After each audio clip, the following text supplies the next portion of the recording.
Welcome to Utah English Quest 2022 award ceremony. We are so glad to have you here.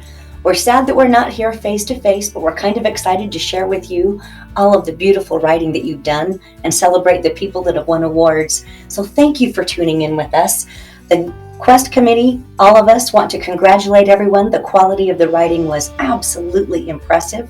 We're going to have some fun today. We have our wonderful author, Jill Bowers, who has some words for you. And then we have some of our students who have written beautiful poetry as a Quest tradition who are going to recite some of their work. At the very end, we'll announce the winners and explain how that will all happen. So welcome, everyone. We're excited that you're here. Now, Utah English Quest is super excited to introduce you to our Utah author, Jill Bowers. And I am the featured author for this year's Quest competition. I want to congratulate you on completing Quest and on all of the work you've done to read and write and enter the competitions offered here. You've all done a great job, and I'm proud of you. We live in a difficult and challenging world. Are you tired of hearing that? It's true, though. We've lived through a pandemic, civil unrest, learning to do almost everything virtually, being forced into an unhealthy amount of isolation, and so much more. But for many of you, I'm sure that feels far away because your world, your personal world, may be falling apart no matter what you do, no matter how hard you try. And maybe your parents or other adults don't really listen and they just tell you to wait until you get to the real world and they dismiss what you're going through. But you know better. You know that your world is already so much more real than they could possibly imagine. And your world is darker and harder to endure than they will ever experience or know. At least, that is how I always felt. I understand how hard it can be to get up every morning and struggle through our personal, real worlds, and to keep our personal atmospheres breathable, to simply survive every day when faced with bullies, judgment, false friends, hard to understand subjects, betrayal, feeling unsafe, and everything else that makes it hard to take one more step. So you see, this is why I am proud of you for participating in Quest. Because you got up and tried something. You pushed yourself to be here, and simply by participating, you're already learning how to use an important tool. A tool that I truly believe can help you deal with and rise victorious over many of life's challenges. Some authors are known for areas of writing at which they particularly excel, such as narrative, building magic systems, realistic dialogue, unbelievable plot twists, or any number of pieces of the craft. I've also wondered what I can bring to the table, and I've realized this. More than anything else, I know that writing can be a tool that helps us focus on healing, vent frustration, brainstorm solutions, and help in various other aspects of life. Let me give you an example. When I was in college, I had a roommate who drove me and everyone else I knew crazy. No one really liked her, and perhaps I should have been more kind, and in person I was. But when I sat down to write, man, I let her have it, and I was not very nice about it. Similarly, you can use writing to help you understand or at least tolerate difficult people in your life. Build them as a character. You can try to come up with a backstory, whether it's true or not, that might explain their behavior. Maybe then they'll be easier to deal with, or at least easier to ignore. And if you must exact revenge on them, you can come up with as many different ways to do that as you'd like.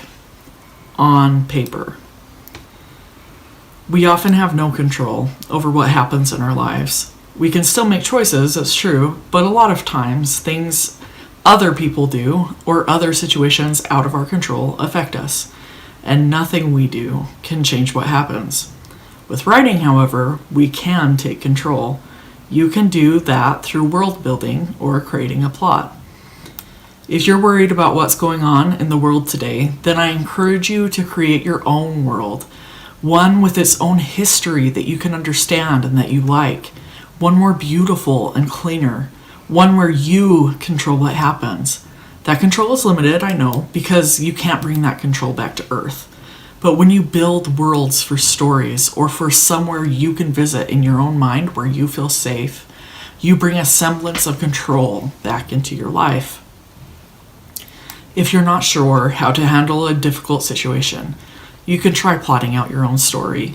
Take some time to write out different ideas of how to handle the situation, and then see what might happen if you handle things in that way.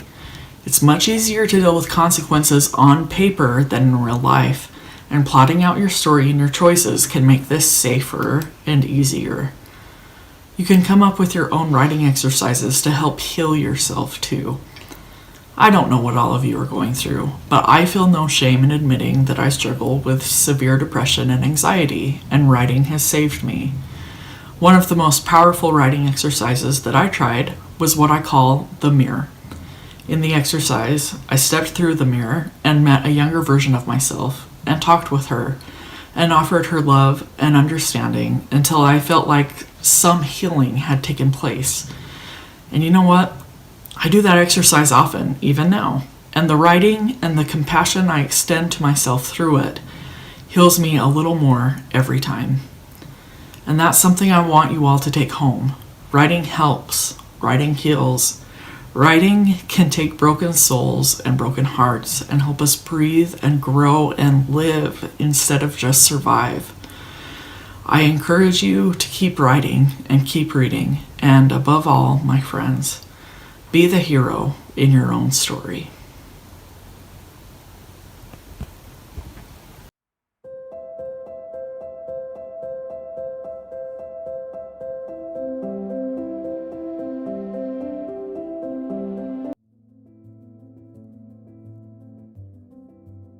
A night in the busy city, after the sun goes down. I'm lonely, shall admit he, and in judgment he will drown. We're all so close, yet still so far, because we're all alone, staring out from afar. At everything we wish we had, dwelling on this and that, we become so sad. Tomorrow is another day, you say, as you hope for the very best. After not so long, it repeats again. After the sunset has passed, this dreadful trend. How long will this last, or when will it all end? So tired of every lonely night you spend. Things you don't realize, however, are right there next to you. So many people that you know and love are going through it too. So no need to cry, no need to worry. Even in the lonely nights, you are still worthy of love and joy. And the love that you will receive is after the storm you need to beat. But this love, you'll soon realize, comes from not the exterior, but a place deep inside. Being comfortable alone should be your biggest pride.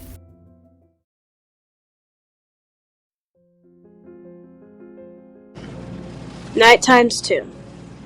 Lights from room to room, yellow, purple, white, and blue, people standing still. Some sleeping silent, others watching quietly, humming night times 2. Sun has set slowly, night creatures eagerly wait in their homes at bay. Birds all in their nests, mother owl sings goodnight, chirping night times 2. Some watching TV, a woman in pajamas, a relaxing state. Someone is cooking, a man all ready for bed, painting night times 2. A mother with her kids, their father watching the game, quite serene tonight.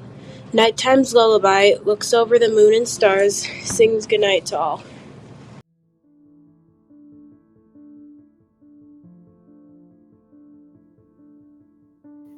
Picture frames. 4 siblings, 28 aunts and uncles, and 59 first cousins. My family is large and loud, strong and proud, one giant overwhelming crowd, so big you could easily get lost in it. Doctors, surgeons, authors, professors, famous artists. My family is full of busy, hard-working people. All of them have accomplished something profound, something meaningful and worthwhile. So try your best, pass every test, even then we won't be impressed. There's always someone who reached further than you. Did you hear Mason got a 36 on the ACT? My daughter got all 5s on her AP tests. They stack us up against each other like little picture frames, using a snapshot of our lives to conclude who we are. And as talk floats around the table, my name goes unmentioned. Soon pushed aside, rolled by the tide, and though really, I tried, I would never be bright enough to stand out. With 1,000 other sounds to hear, will anyone notice if I call out, "Hear me, see me, I am here"? My feeble cry resounds and sounds, but never gets above the ground. The roaring noises quickly drown any chance I have at being heard or seen. No one remembers the second tallest mountain in the world. No matter how close it came to being the tallest, it simply wasn't. If everyone else is better than me, smarter than me, stronger than me, will anyone even remember my name? These small emotions soon feel trapping, a sort of drilling, filling, tapping, to the point of almost snapping, never quite breaking through the frame of what people want to see.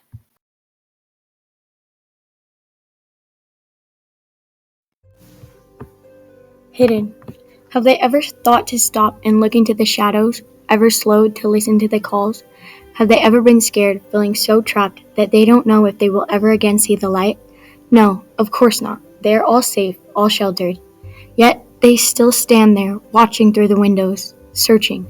They survey the world as it passes by without them, still searching.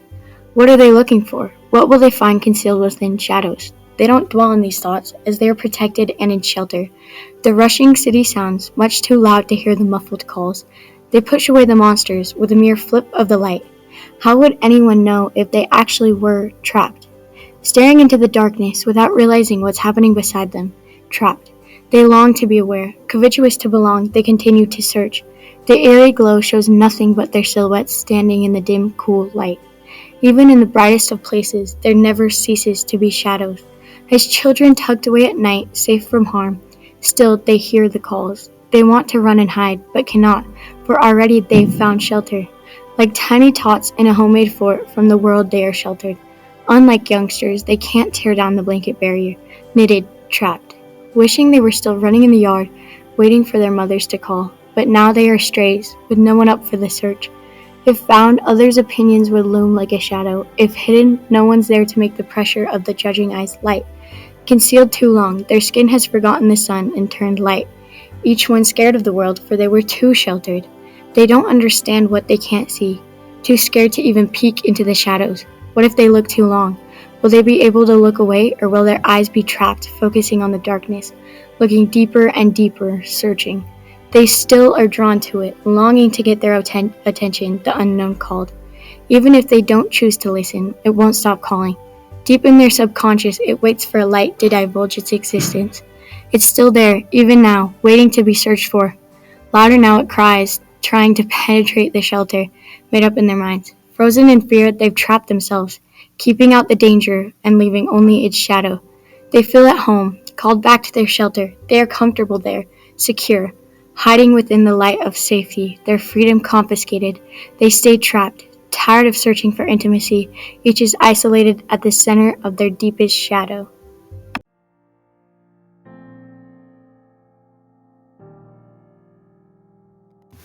If, ring of an electronic bell, click of a button, ting of a notification, heavy-lidded, tired eyes, glued to a screen meant only for one, glowing sickly blue, illuminating the darkest parts of the house with more, one believed to control the other. But if the roles were switched, ring of an electronic bell, click of a button, ting of a notification, blue glow of a screen, sickly illuminated faces, dark of a hollow house. A house with no one inside, just a hollowed-out corpse, and a mind escaping reality for an eternity. A door with no purpose other than decoration, and a feeling of emptiness that is made out to be nothing other than a need for more. To ask a person if this is how they feel, would their reaction be different from others, or the same, copy and pasted? Ring of an electronic bell, click of a button, ting of a notification, blue glow of a screen, sickly illuminated faces, dark of a hollow house, a lonely door, a truthful lie, an addiction. They think they're social, but all they do is sit and stare, and at an object they've been warned against. To think that we hated being stuck alone, that was all we were before. No faces, no laughter, no tears, at least none that count. What if we took it away? What if we talked instead of typed? What if? All that matters is if. Because without if, the world would change, but not with purpose. Ring of an electronic bell, click of a button, ting a notification, blue glow of a screen, sickly illuminated faces, dark of a hollow house, a lonely door, a truthful lie, an addiction. If? Love from Afar, Up Close by Dash Barlow. I don't understand you. Being here with you I can barely stand to. You look more beautiful than I planned to. Dance with you? That I can do. Before we dance we bow, we spin each other around, close enough to kiss, but I'm lost in this mist. What if I missed? We are inches apart and yet I feel like we're being pulled together by miles of thread. A thread that if cut would leave me dead. I would lay there bleeding, our relationship would be retreating, your feelings fleeting. I can't lose you, because then I lose too. Our group of two. Our time is almost up. I want to catch your love like a kid tries to catch rain in a cup. But you don't love me. To me, you're sweeter than honey, but to you, I'm worth less than a shoe that's muddy. Maybe I'm wrong. Maybe we feel the same. The music is winding down, and I see you frown. You look down, and you say you want to dance again. Maybe you do love me, but I won't know until you tell me, directly. So until then, I will lay and think of you. You will dance around in my mind, and I'll try to waltz in yours. Maybe you will think of me too, but till then, I won't understand you.